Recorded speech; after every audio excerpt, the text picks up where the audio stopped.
Frater IAO131 offered this talk on the 4 weapons of a true magician in the San Francisco Bay Area, California. This is the 4th and final part of the talk. Visit our website for a link to the first 3 parts. I'm going to move on to this thing, which is supposed to be a wand. This is a large wand. This is not a competition. We do not need a large wand, but this is a symbol of desire, our desires in ourselves, and willpower to some extent. I already read the line from Liber Libre, which says, to obtain magical power, learn to control thought. Admit only those ideas that are in harmony with the end desired, and not every stray and contradictory idea that presents itself. Substitute thought for desire, and we have the doctrine of the wand. To obtain magical power, learn to control desire. Admit only those desires that are in harmony with the end desired, and not every stray and contradictory desire that presents itself. Both active weapons, same idea.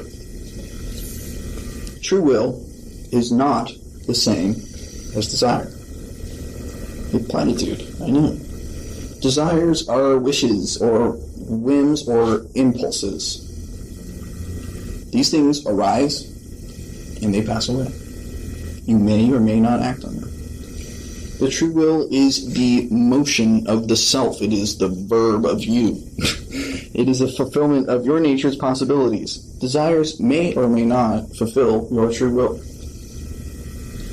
Crowley says very clearly, I think, for him, in the intro to the Book of the Law, he says, this book, the Book of the Law, lays down a simple code of conduct. Do what thou wilt shall be the whole of the law. Love is the law, love under will. There is no law beyond do what thou wilt. This means that each of us stars is to move on our true orbit as marked out by the nature of our position, the law of our growth, and the impulse of our past experiences. All events are equally lawful and everyone necessary in the long run for all of us in theory. But in practice, only one act is lawful for each one of us at any given moment. Therefore, duty consists in determining to experience the right event from one moment of consciousness to another. Each action or motion is an act of love, the uniting with one or another part of nuit, and each such act must be under will, chosen so as to fulfill and not thwart the true nature of the being concerned. Consider the simple idea of self-control, by which I mean not indulging in short-term desires for the sake of the long term. So we may really want to eat that third cookie, but we know it will give us a stomach ache, so we don't. We may want to relapse into shooting heroin, but we know it will sabotage our relationships and our job. We may want to lie around, but there's schoolwork that needs to be done if I want to graduate. This is on some level obvious to everyone, that desires are not true will. Desires come and they go. It is a matter of finding which one fulfills your nature instead of thwarting your nature and acting on that. That is our duty. That is our sole duty as Thelemites, as human beings. So consider the impulses that arise, the desires that arise, in relation to these other weapons that we've already discussed, these other aspects of ourself. So the impulse of the body. Is it a desire or impulse whose end is to fulfill the body? Is the desire to sleep coming from being tired or being sluggish, being lazy, being slothful? Is the desire to eat coming from being hungry, or is it coming from being gluttonous, overindulgent, or bored? Is the desire to have sex a twisted way of validating yourself, making yourself feel loved? Oh, I'm going there. And is it a distraction from your worries? Is it a way you were trying to feel like you have power? Or is it actually a fulfillment of this natural desire? What about the mind? Are our thoughts clear and concise Are they active and creative? Are they making our way in the world, our will, easier or harder, more frustrating? Are our thoughts tangled in the web of emotion? Are they malicious out of anger? Are they reactive to an insult or to praise? In response to a problem, are they clear and decisive? Are they leading us to eat a lot because we're bored, Are they scattered or are they unified? Are they rigid and inflexible or are they adaptable? The impulses of the mind are very tricky. What about emotions? Should we act on emotions or not? Well, is it reactive or is it active? Are the emotions because of clear thinking? Have you ever experienced where you're totally mad at someone for something and then you realize that they actually didn't do that at all? I can't find my, staff. Jimmy must have taken it. He's like, oh, I left it in the corner. My bad. Sorry. I was totally angry for absolutely no reason. That happens to many extents all the time. So basically, are we tangled in our emotions or are we receiving them as guests? Are we letting them come in with hospitality and letting them leave when they're done? How about, are we clinging to someone because we're attached? We need them? Or are we saying, O lover, if thou wilt, depart? What about, are emotions constrictive?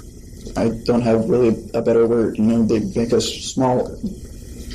Constrictive, or are they expansive? Make us feel larger and willing to meet life more willingly. My whole point is that desires that occur, impulses that do not lead to our growth, basically, that do not lead to the fulfillment of our nature, they need to be lustrated. They need to be purified. You should ask yourself, am I a slave to my desires? Do I have choice? Do I have free will? In other words, do I have control? Or do desires control me? I think first we should look at things that control us, that make us slaves. The impulses that we have little to no control over. Bring attention to them. I believe that impulses are not simply cut out. Impulses are dominated by other impulses that are stronger. The desire to not eat a third cookie, for example, is overpowered by the desire to not have a stomachache. Direct your energy elsewhere to something fulfilling. If you can identify something that is controlling you, you need to identify it and then know to focus on something else. This is the basics of, say, relapse prevention. When you're addicted and trying not to relapse and you have a craving, an impulse, a desire, you do not sit there fighting it and go away. You focus on something else and you conquer that impulse by directing your energy elsewhere. It may not be fun, it may not totally make you forget, but that's the general principle. So things that control us. What about the more subtle thing of convention or habit? The impulses we do because we are used to doing it. Basically, be mindful of your habits. Have you ever noticed that people at Mass sit in the exact same place for no reason? Have you ever noticed that people, this isn't a good example, but classes in school where people go over and over, they sit in the exact same chair every time for no reason? There really is no reason. Maybe Mass there's a reason because people like certain angles and such, but I'm sure certain people just sit there because they're used to it. This is sitting. We have much greater habits. I'm standing right now. I have not taught a class standing up. Why? I don't know, actually. But it is a small little challenge to a habit. Do you usually talk to person X and avoid talking to person Y? Perhaps try the exact opposite. Take a different bus where you're going. Maybe walk. You can get in your disc strengthening while you're doing this. Eat a different type of meal. Read about a topic that you do not normally read about. This is basically the subtle form of our impulses controlling us. We are not even aware of habit or, in other words, conventions that we approach the world with. So look to other people and see what they're doing differently than you. I think another way is looking at imbalanced impulses. Liber actually talks about this. It says, "Wert thou to summon the gnomes, the elementals of earth, to pander to thine avarice, thou wouldst no longer command them, but they would command thee. Wouldst thou abuse the pure beings of the woods and mountains to fill thy coffers and satisfy thy hunger of gold? Wouldst thou debase the spirits of living fire to serve thy wrath and hatred? Wouldst thou violate the purity of the souls of the water to pander thy lust of debauchery? Wouldst thou force the spirits of the evening breeze to minister thy folly and caprice? Know that with such desires thou canst but attract the weak, not the strong. And in that case, the weak will have power over thee." So avarice, and greed, wrath, and hatred, and lust, and debauch, and folly, and caprice. These are examples that Liber gives of imbalance and how they lead to certain desires that we know most commonly as like the 7 sins, which I would not argue are actually sinful, but can be if they're not balanced. Those are examples of desires controlling you, not you controlling them. How do you strengthen impulses? What a strange idea. Strengthen your impulses. I think you strengthen impulses by cultivating impulses. And by that I mean kind of the metaphor of a garden. An impulse that you want to strengthen, such as, I want to meditate, for example. That is a flower in your garden. What do you have to do? You have to uproot the weeds. You have to make sure the soil is fertile in the first place, and you have to give it water. What does that mean? You have to purify your desires. You have to uproot the weeds, get the other impulses out that are in the way. They're taking up energy. What does it mean to make sure the soil is fertile? It means change your environment to make the growth of helpful impulses more likely. If you struggle with alcoholism, you should not go to a bar. If you want to exercise, maybe you should buy weights or go to a gym. It's kind of obvious, but if you are aware of this, you can consciously cultivate it. What is watering it? It means to water it is to attend to it and do it repeatedly. If your impulse is to become knowledgeable, you should read a book every day, or part of the book. If your impulse is to draw, you should draw a lot. If your impulse is to get good at ritual magic, it is best if you do it a lot. This is incredibly obvious, but so easily overlooked. If you want to cultivate something, you have to do it, and do it over and over.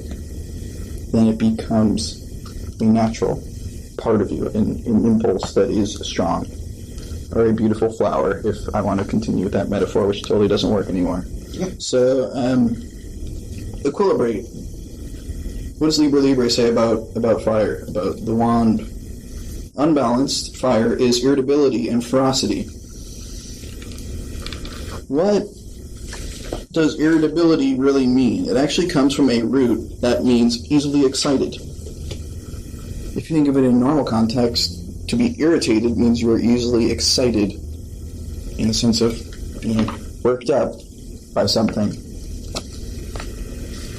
So this fire, this idea is, it reacts, it easily overworks itself, just gets too inflamed, so to speak, very quickly. Irritability and ferocity. Ferocity comes from a word that basically means wild and out of control. The obvious example of this is anger. We've all seen people with anger, or actually pretty much every emotion does this, where it gets out of control and it takes over. That's ferocity. We usually apply it to aggressive things, but it implies desires or impulses that are out of control. What is balanced fire or wand? It is energetic and it is strong. Energetic. kind of speaks for itself. But the excitement and the wildness is directed, it's controlled and balanced. It's a wand, it is one-pointed, it goes a single direction. Same with electricity or any form of energy. It needs to go along something controlled. Otherwise it'll shock you or just go out into the world and dissipate. And strong, not easily swayed. It has resolve, it has firmness. It can get things done. So the wand. What does this magician think about their desires? They know that, again, this weapon is not this, the altar, the will itself. True will is not desire. A desire can fulfill or can thwart your true will. Our object, our job, is to get rid of the ones that thwart and cultivate the ones that fulfill. Don't be irritable, don't be ferocious, cultivate energy, cultivate strength. So these are the four weapons of a magician: their body, their intellect, their emotions, and their desires.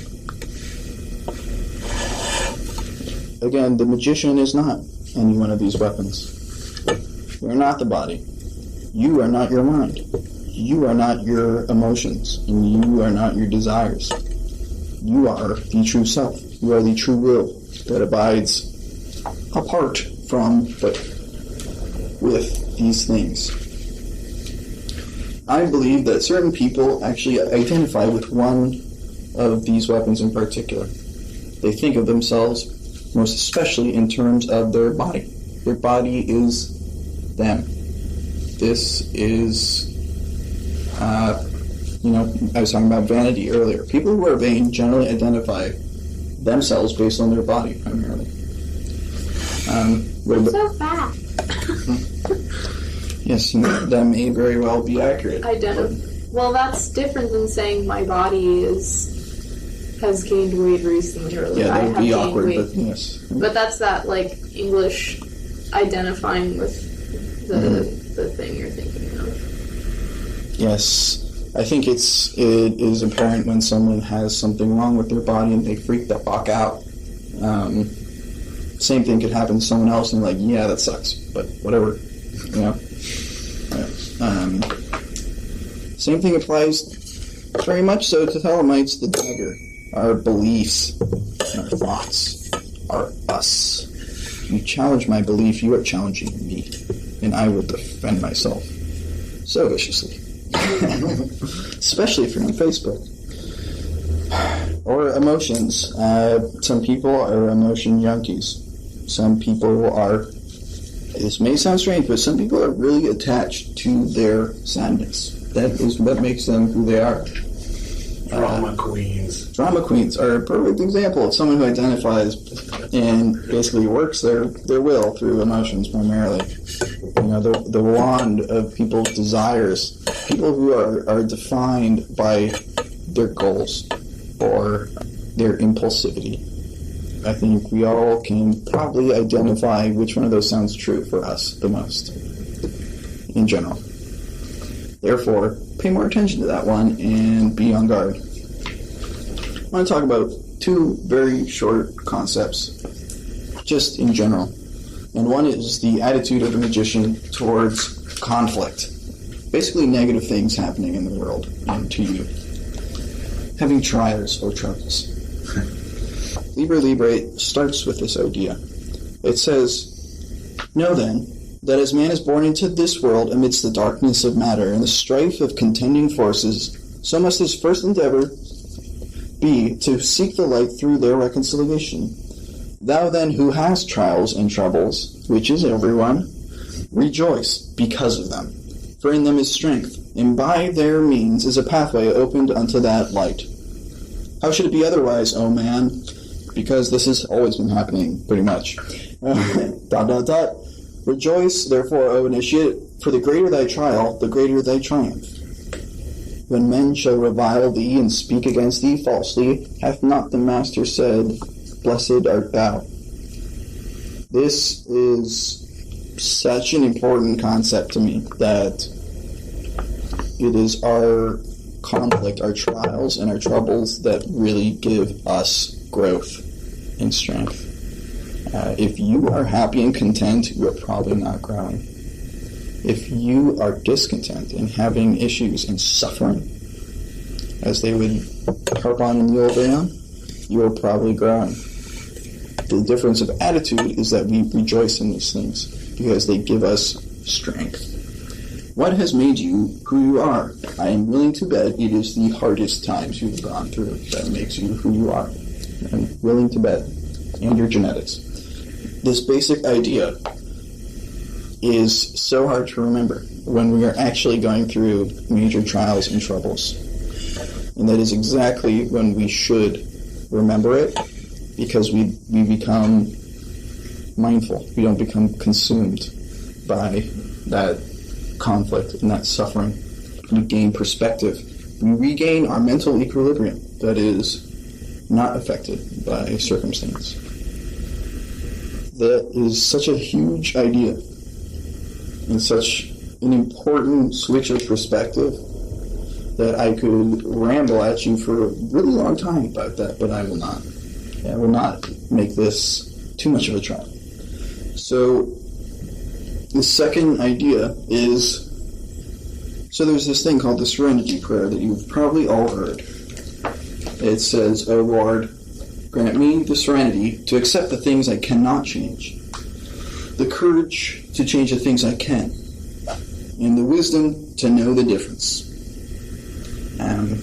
This is a cliche phrase, yes, I know. It is also the basis of being a good magician, of basically working with life in an effective way.